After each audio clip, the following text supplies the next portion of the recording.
Hello friends, welcome back to my channel.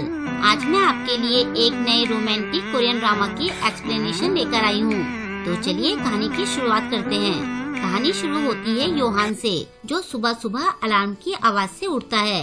वो 5 minute और सोना चाहता है, लेकिन तभी उसके पास लेटी चीहे पूछती है कि क्या तुम्हें अच्छे से नींद आई।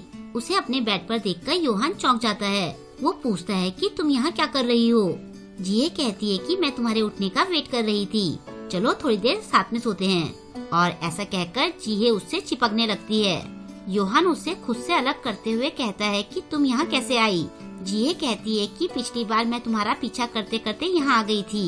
वो फिर से योहान से चिपकते हुए उसे थोड़ी देर सोने के लिए कहती है, लेकिन योहान कहता है कि तुम एक स्टॉकर हो, और फिर वो वहाँ से भाग जाता है। बेचारी जिये उसे ऐसे भागता देखकर सैड हो जाती है। इसके बाद बेचारा योहान आधी नींद में स्कूल जा रहा होता है। तभी उसकी बेस्ट फ्रेंड ह्यूनजी पूछती है कि तुम आज इतना लेट क्यों हो गए, तुम्हारी वजह से मैं भी लेट हो जाऊंगी। वो कहता है कि तुम पूछो मत कि मेरे साथ क्या हुआ, मैं तुम्हें एक्सप्लेन नहीं कर पाऊंगा।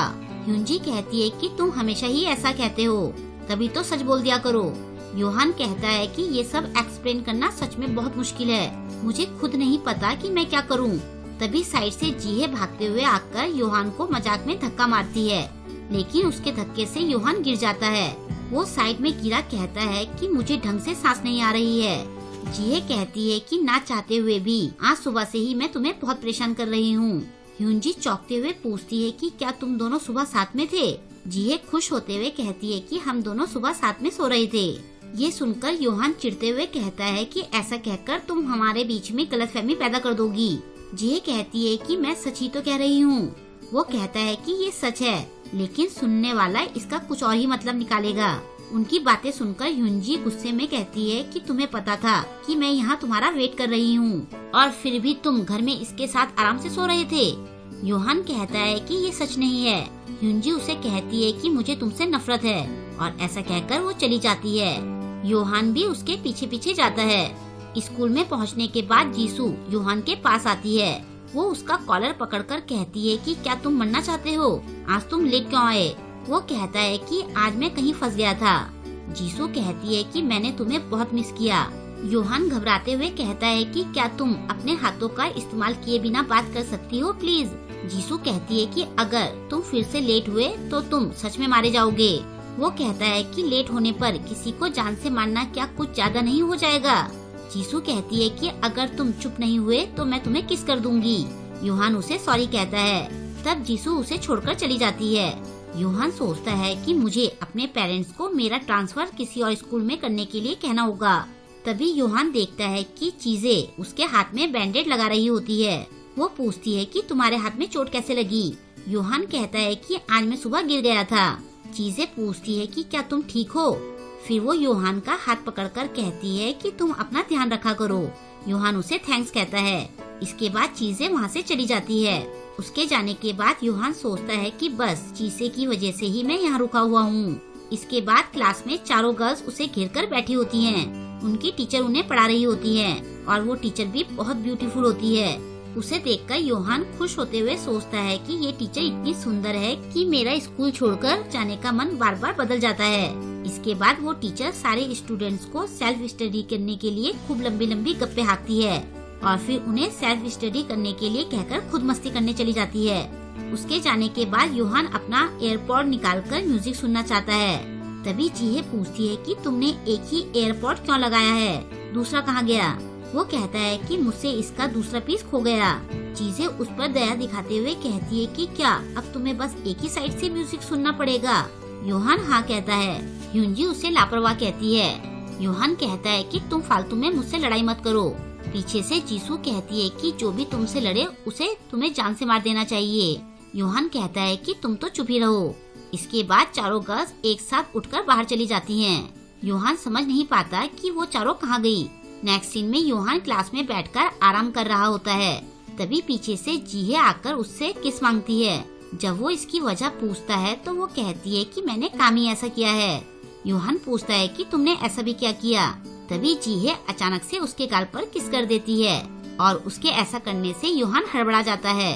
फिर जीहे उसे न्यू एयरपॉड का बॉक्स देकर कहती है कि मैं नहीं चाहती थी कि तुम केवल एक ही साइड से म्यूजिक सुनो। ये सुनकर योहान खुश होते हुए उसे थैंक्स कहता है। जीहे फिर से किस मांगते हुए उसे किस करना चाहती है। वो उसके एयरपॉड उसे वापस देता है। जीहे कहती है कि क्या तुम्हें शर्म आ रही है? चलो हम ये किस बात के लिए बचा कर रखते हैं। और ऐसा कहकर वो उसे एयरपॉड देकर चली जाती है। थोड़ी देर बाद चीसे भी योहान के लिए न्यू एयरपॉड लेकर आती है। योहान कहता है कि तुमने ये क्यों खरीदा? चीसे कहती है कि तुम्हें एक ही साइड से एयरपॉड यूज करते देखकर मुझे अच्छा नहीं लग रहा था। मैंने अपनी सेविंग्स एक गुल्लक में 10 सालों से सेव करके रखी थी। मैंने उसे तोड़कर तुम्हारे लिए ये खरीदा। योहान कहता है कि तुम्हें मेरे लिए ये नहीं खरीदना चाहिए था। वो उसका हाथ पकड़कर कहती है कि इसे यूज करते हुए तुम ये सोचना कि मैं हमेशा तुम्हारे पास हूँ। मजबूरी में योहान को वो एयरपॉड लेना पड़ता है। अब इसके बाद ह्यूनजी उसे एयरपॉड देकर कहती है कि यहाँ आते हुए मुझे ये रास्ते में पड़े हुए मिले थे। योहान कहता है कि कम से कम दिमाग वाली बात तो करो, भला तुम्हें लेटेस्ट पैक एयरपॉड रास्ते में कैसे मिल सकते हैं? वो कहती है कि क्या तुम्हें हमेशा मुझसे बहस करना जरूरी है? योहान कहता है कि फिर तुम्हें ऐसी बात करनी चाहिए जिसका कोई सेंस हो।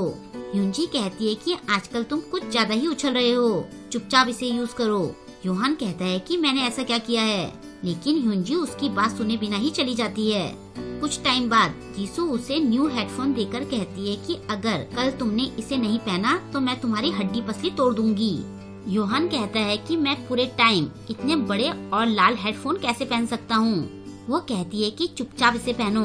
योहान को मजबूरी में मानना पड़ता है। फिर जीसू भी चली जाती है। बाद में जब योहान क्लास में सफाई कर रहा होता है तो चीजें वापस आती है। योहान के पूछने पर वो कहती है कि मेरा कुछ सामान छूट गया था। फिर थोड़ी देर बाद वो योहान को एक लेटर देती है और कहती है कि मैंने अपने दिल की बात इसमें लिखी है। और ऐसा कहकर वो चली जाती है। योहान वो लेटर पढ़ता है। उसमें चीजे ने लिखा होता है कि मैं बहुत टाइम से तुम्हें पसंद करती हूँ। क्या तुम फ्राइडे तक मुझे अपना जवाब दे सकते हो? योहान कहता है कि फ्राइडे तो कल ही है, मुझे कल तक इसका जवाब देना होगा। तभी पीछे से जीसू उसे धक्का देकर साइड में ले जाती है और कहती है कि क्या तुम मरना पसंद करोगे या फिर मुझे डेट करना चाहोगे? वो पूछता है कि क्या मुझे सोचने के लिए 1 हफ्ते का टाइम मिल सकता है? जीसू कहती है कि अपनी बकवास करना बंद करो और कल तक मुझे सोच समझकर जवाब दे देना। वो कहता है कि कल तो कुछ ज्यादा ही जल्दी हो जाएगा। जीसू कहती है कि अगर तुमने मना किया तो तुम्हारी खैर नहीं है। पीछे से योहान बड़बड़ाता है कि फिर मुझे चॉइस देने का क्या फायदा हुआ। बाद में योहान घर में सोचता है कि अब कल मैं क्या करूँगा। फिर वो अपने बेड में सोते हुए कहता है कि छोड़ो, कल का कल ही देखा जाएगा। तभी उसकी चादर से जीहे निकलती है और उसे वहाँ देखकर योहान चौंक जाता है। जीहे उससे चिपकते हुए उसे आई लव यू कहती है। योहान कहता है कि तुमने तो मेरे घर पर जैसे कब्जा कर लिया है। जीहे पूछती है कि क्या मैं सुंदर नहीं हूँ? योहान कहता है कि तुम क्यूट तो हो। जीहे कहती है तो फिर तुम मुझे डेट करो। योहान मना करता है तो वो बड़ा ही क्यूट सा फेस बनाती है। योहान सोचता है कि ये पास से तो और भी ज्यादा क्यूट लगती है। फिर वो जीहे से सोचने के लिए थोड़ा टाइम मांगता है। जीहे खुशी खुशी उसे नेक्स्ट डे तक बताने के लिए कहती है। बाद में योहान बाहर बैठा होता है। ह्यूनजी उसके पास आकर बैठती है। वो पूछती है कि तुम इतना परेशान क्यों लग रहे हो? योहान कहता है कि बस मुझे किसी बात की टेंशन हो रही है। ह्यूनजी कहती है कि तुम ये फालतू की बातें करना बंद करो, जब देखो तुम कुछ न कुछ बकवास करते रहते हो। योहान चिढ़ते हुए कहता है तो फिर मैं क्या करूँ? मुझे सच में तुम्हें अपनी बातें समझाना नहीं आता। फिर ह्यूनजी उसे कहती है कि मुझे तुमसे कुछ कहना है। योहान कहता है कि तुम कुछ मत कहो। फिर भी ह्यूनजी कहती है कि मैं तुम्हें लाइक करती हूँ। योहान मनी मन में कहता है कि प्लीज अब ये मत कहना कि तुम्हें भी कल तक जवाब चाहिए। ह्यूनजी उसे कहती है कि अगर तुम्हें प्रॉब्लम ना हो तो कल तक तुम मुझे सोचकर जवाब बता देना। और फिर वो भी चली जाती है। पीछे से योहान चिल्लाता रह जाता है कि ये सब ठीक नहीं है। बाद में वो झूले में बैठकर सोचता है कि चीजें सच में एक अच्छी लड़की है, मैं उसे हर्ट नहीं करना चाहता हूँ। जीहे भी बहुत क्यूट और प्रीटी है, वो बिल्कुल मेरे टाइप की है। और अगर मैंने जीसू को मना किया तो वो सच में मुझे मार डालेगी। और ह्यूनजी मेरी सबसे पुरानी और मेरी बेस्ट फ्रेंड है, और अगर उसे मैंने मना किया तो उसके लिए मेरी लॉयल्टी खत्म हो जाएगी। भगवान, अब मैं क्या करूँ? इसके बाद नेक्स्ट डे चारों लड़कियाँ उससे एक साथ अपना जवाब लेने पहुँचती है। जीहे पूछती है कि क्या तुमने डिसाइड कर लिया? चीजें उससे माफी मांगते हुए कहती है कि मैंने तुम्हारे ऊपर काफी प्रेशर डाल दिया। युनजी कहती है कि मुझे सब सच सच बताना, और जीसू कहती है कि अगर तुमने मुझे मना किया तो आज तुम्हें मुझसे कोई नहीं बचा पाएगा। उन सबके सवाल सुनकर योहान सोचता है कि अब मैं क्या करूं। वो उन सबके बीच में बुरी तरह से फंस जाता है। तभी उसे एक आइडिया आता है। वो उनसे कहता है कि मैं तुम सबके प्रपोजल मानने के लिए रेडी हूँ। मैं तुम सबसे प्यार करता हूँ। ये सुनकर सबसे पहले जीहे चौंकती है। युनजी पूछती है कि क्या तुम हम सबको डेट करना चाहते हो। योहान खुश होकर हाँ कहता है। जीसू कहती है कि उससे अच्छा तो मैं तुम्हें जान से मार देती हूँ। तभी चीजें उसे रोक देती है। वो सबसे कहती है कि शायद हमने जाने अनजाने में योहान पर काफी प्रेशर डाल दिया। क्यों ना हम वैसा ही करें जैसा कि योहान चाहता है। चारों लड़कियां इसके लिए रेडी हो जाती हैं और योहान के चेहरे को देखकर तो साफ पता चल रहा होता है कि उसके मन में लड्डू फूट रहे हैं। इसके बाद जैसा कि हर लड़के का सपना होता है, योहान एक साथ चारों लड़कियों को डेट कर रहा होता है और उसके चेहरे पर खुशी साफ साफ दिख रही होती है।